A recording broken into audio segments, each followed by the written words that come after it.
Welcome to Infinity Capital, everyone. My name is Raj. Today we are going to discuss Shalby Limited, Shalby Hospitals. So, with the economy moving higher and things are running at a normal scale right now, I started looking at hospital chains to see if there are any good opportunities where we can make money in the short term. So due to COVID-19 last year, a lot of in-house surgeries did not happen. It could be, it was in the areas of oncology or orthopedics or neurology. So a lot of people could not go through their surgeries, right? So all those backlogged surgeries will happen this year. They will continue to happen. So that is why we are looking at hospital chains. So Shalby is amongst the smallest in terms of market cap. As compared to all the other listed hospital chains. Okay, and so Shalby is basically, they have multi-speciality hospital chains, and they specialize in orthopedics. Primarily, their major chunk of their revenue comes from orthopedics, joint replacements. Other than that, they do cardiology, neurology, oncology, all sort of surgeries and treatments. So let's look at some key points. They have around 11 hospitals, 2100 beds, okay, 50 outpatient clinics. So they did aggressive expansion since 2015. They have 2 hospitals under construction. One is in Mumbai and the other one is in Nasik, I believe.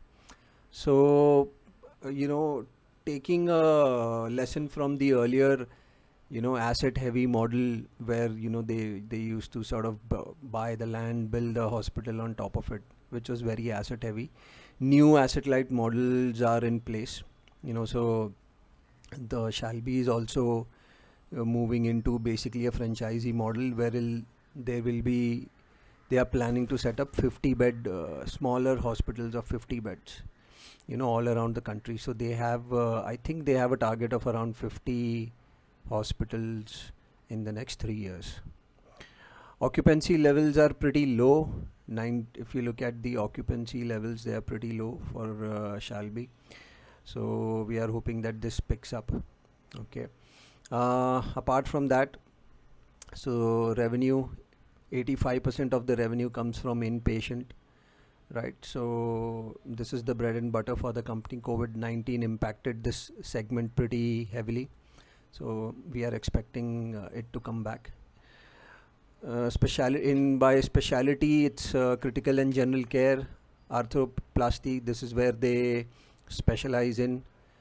Oncology gets 10% of the revenue, cardiac gets 8%, and others get 26%. So this is the breakup. So Dr. Vikram Shah, he's a joint specialist. Has around 25 years of experience in UK, USA, India. The company has done around 85,000 joint replacement surgeries, right? They have around 15% market share. So they are specialists in joint replacements. Okay, 55% of their total revenue was coming from joint replacement. This has come down to 37% now. We'll see that in the conference call, the latest conference call. Okay. In the first half, the revenues from arthroplasty went down to 23%, but recently it's 37%. So they also have home care offerings. So they offers nursing, attendance, physiotherapy. This thing will pick up in the long run because considering our sedentary lifestyle and population which starts aging, a lot of people will need nursing, attendance, and so on and so forth. So there is a bit of a risk in the business. Their flagship hospital in Ahmedabad accounts for 33% of the revenue. So if there is any issue with this business, with this hospital, the revenues can get impacted. So now they have come up with more hospitals, and so basically probably in the long run, this dependability might go down. So they also acquired, this is a new business, they also acquired an implant business from USA, Consensus Orthopedics, for 80 crores. Okay, so this will act as a backward integration for them, because they are into joint replacements, right? So they'll use this equipment company, basically to import as well as manufacture implants and import for their own selves. So this is kind of backward integration for them. Okay, some other key metrics: market cap is 1400 crores, PE is around 25, which is pretty decent. Price to sales is around 2, pretty low. So there is some opportunity here. Promoter holding is 74%, which is pretty robust. There is no pledge. Change in promoter holding has been 6%, so the promoter has offloaded their stake. They must have done that to raise capital, because last year was pretty tough for hospital businesses. Sales growth past 3 years has been 5%. It's not much, but we've gone through COVID, so we don't have to, we can't really do anything about that. Sales should eventually start picking up, right? What else? So that's it. Let's look at the PE. So the median PE for this stock, for 5-year median PE for this stock, is around 37, and the stock is trading at a PE of around 25. Stock has been correcting recently, so it is decently priced in my opinion. Probably another 10-15% correction, that will put it in a very attractive zone, right? Let's look at the peers. So we have Apollo Hospitals, which is the largest hospital chain, Max Healthcare, Fortis, Metropolis is the diagnostics, Narayana Hrudayalaya. There is also Aster DM, right? It's the smallest in terms of market cap. Okay, let's look at the profit and loss. So annually their sales have crossed pre-COVID levels. Pre-COVID they were doing 461 crores. Now trailing 12 months they have done 651 crores. Their margins have also become better as compared to pre-2019. Okay, interest component has gone down. Okay, and the depreciation has increased, obviously, because they have incurred, they have 2 hospitals under construction, which is not basically adding to the revenue. That is the reason, this sort of weighing on the profitability of the company. Net profit has almost doubled, as compared to 2019. Okay, if you see, EPS in 2019 was 2.93. Trailing 12 months EPS is 5.34. Okay, so interesting thing, guys, last year they did 42 crores annual revenue. Okay, and if we look at the quarterly numbers, this year they have already done 32 crores. So let's say they do 15 crores each in the next 2 quarters, so that would be 30 crores plus 32 crores, so that's 62 crores. So my estimates are that this company would be doing roughly 62 crores of profits for this year, 2022. And if we remove 42 crores, that will be roughly around 20 crores higher as compared to last year. So that is roughly 50% higher as compared to last year, right? So if you see, the sales are already up. So if trailing 12 month sales are up by, just a second guys, let's go to the June and September sales. So 192 plus 182, 374. So if we compare September to the sequentially previous quarter, the sales are not down by much, but if we compare it to September last year, the sales are pretty high, so there is some traction in terms of the sales. In fact, if you see, the sales for September quarter is the highest. past all the quarters that are mentioned in here. Okay. Yes, they have suffered some sort of margin deterioration. So a lot of people are facing margin issues. I could not particularly find out what is the reason for this margin drop for Shalby. So I'm still investigating. I'll let you know, in the upcoming videos. Okay. Let's look at the balance sheet. So there has been no dilution in equity since the stock got listed, and there are borrowings over here, but these are largely fund. Basically, these are ODs and basically just fund-based limits, right? So this is the credit rating. So so these are short-term borrowings. They have around 19 crores of investments, and cash on hand is around 113 crores.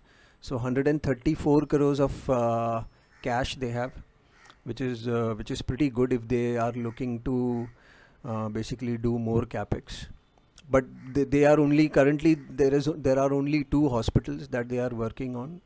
So they have not really said that they'll be incurring more capex, right? So if you see, their fixed assets were at 692 crores and it has pretty much remained the same.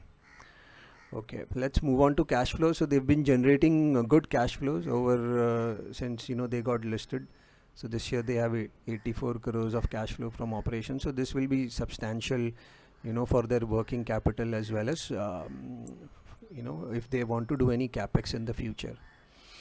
Okay. So what has happened? Basically, promoters have offloaded stake in March 2021, and the FIIs have got in, right? Okay, and the public holding here is showing around 20%, but the actual retail holding is only around 11%. So 7% plus 4%, 11%. So the float is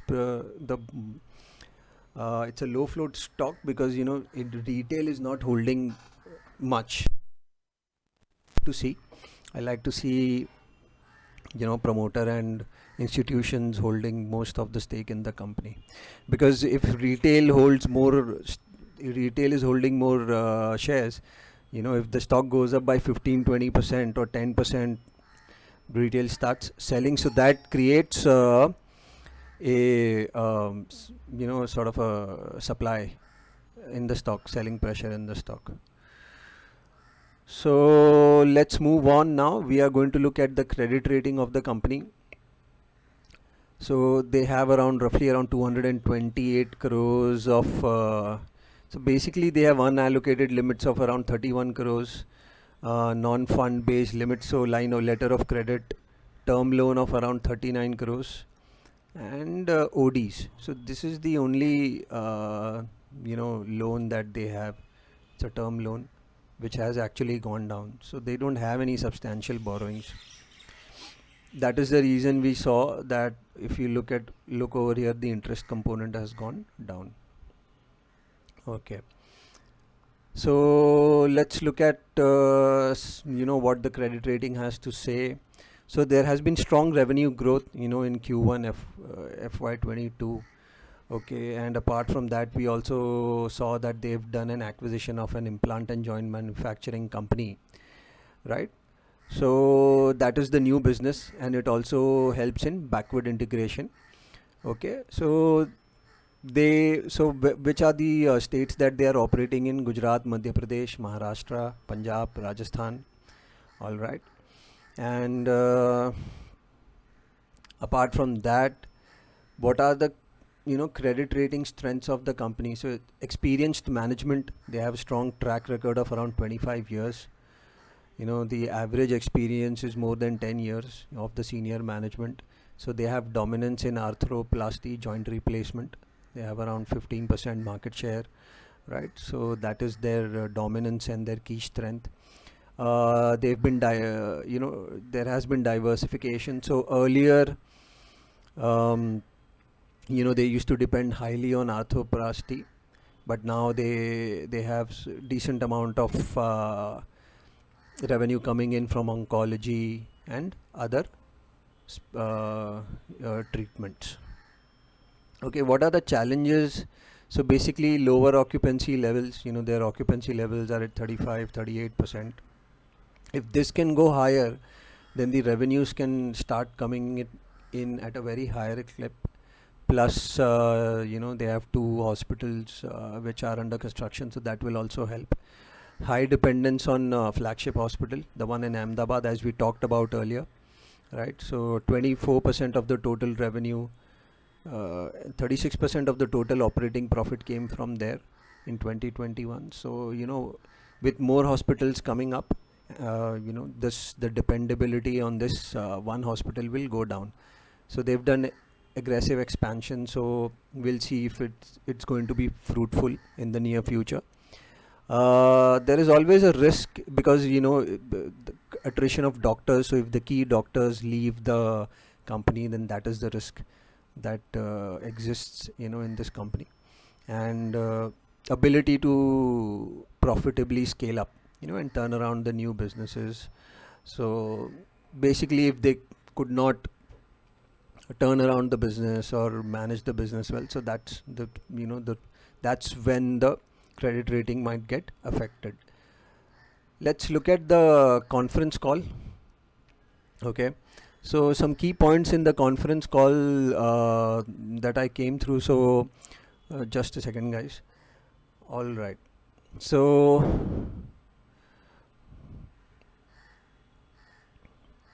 the non-COVID patient count, including daycare patient, increased to 15,500. So that is pretty good. They had only 14 COVID patients. So that means that, they're doing much better. They don't have the COVID overhang on them. Then, our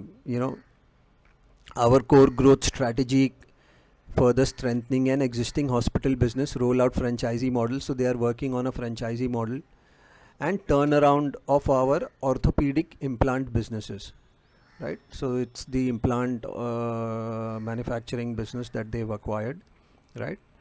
So 1200 beds are operational, right? And then remaining 40% is still available to support our organic growth trajectory, right? So upcoming Nasik and Santa Cruz hospitals are on track. So these are the two upcoming hospitals. Okay, and they have also diversified from their core specialty of arthroplasty and orthopedics. So oncology is now contributing 8%, cardiac another 8%, neurology 5%, right? So they're doing diversification.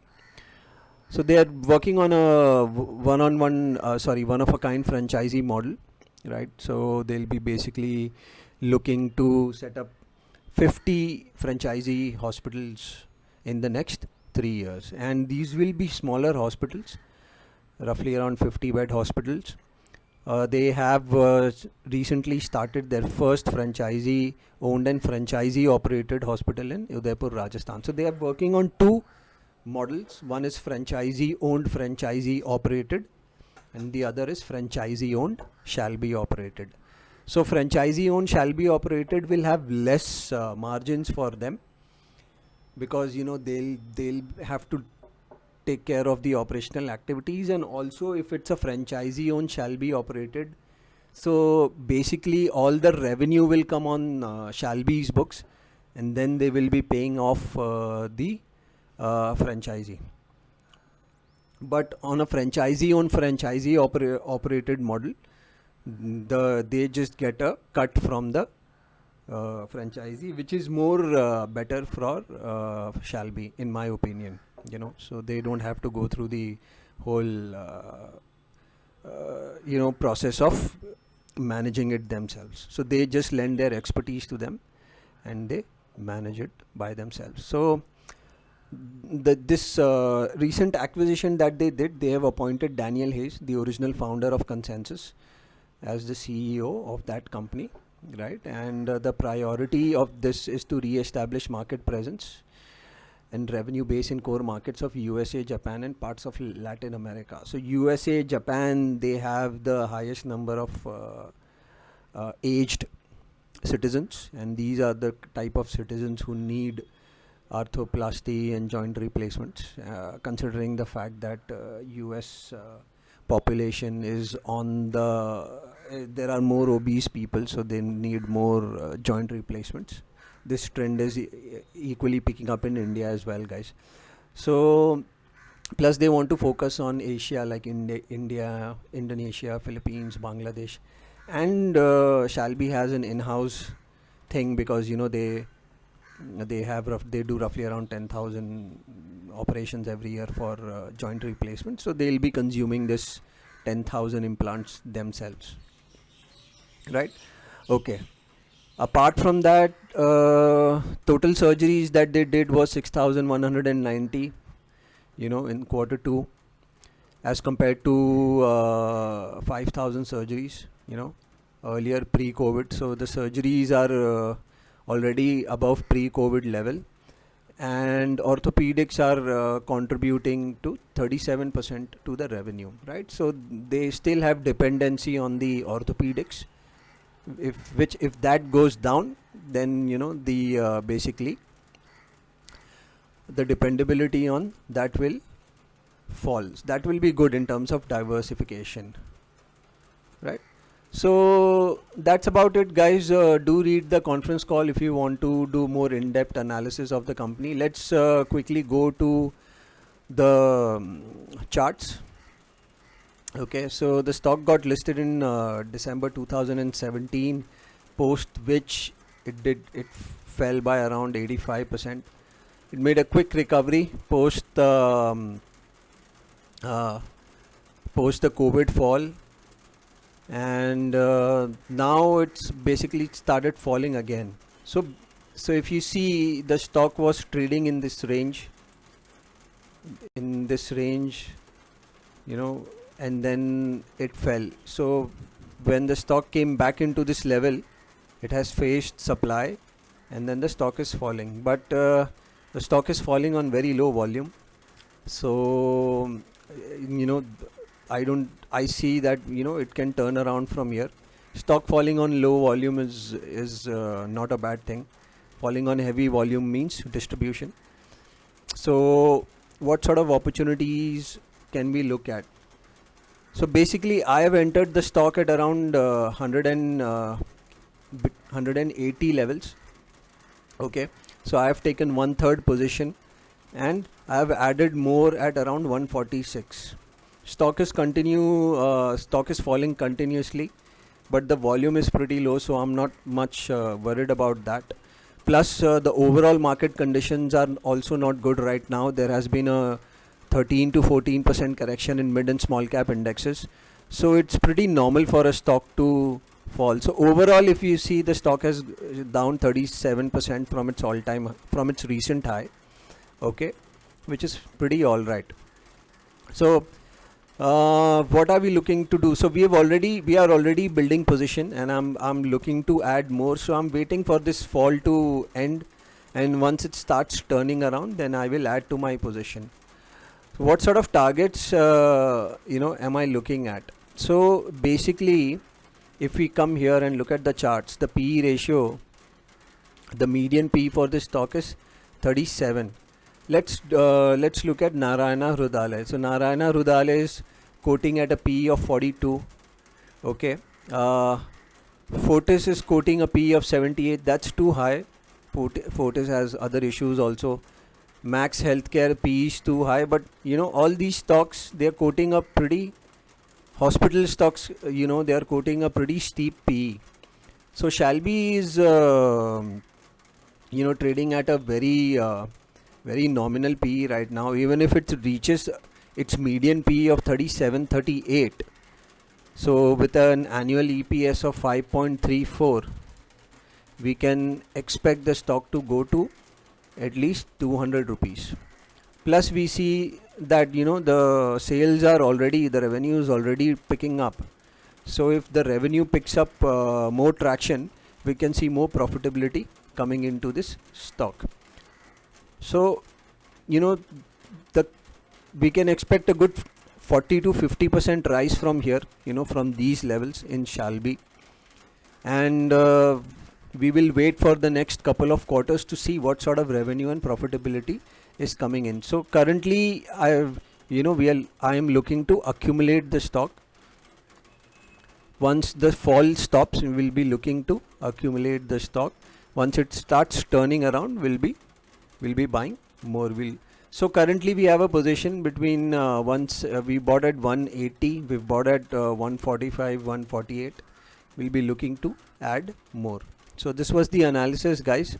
Thanks a lot for watching, and just a reminder, this is not a buy sell recommendation. Okay, this video is for educational purpose.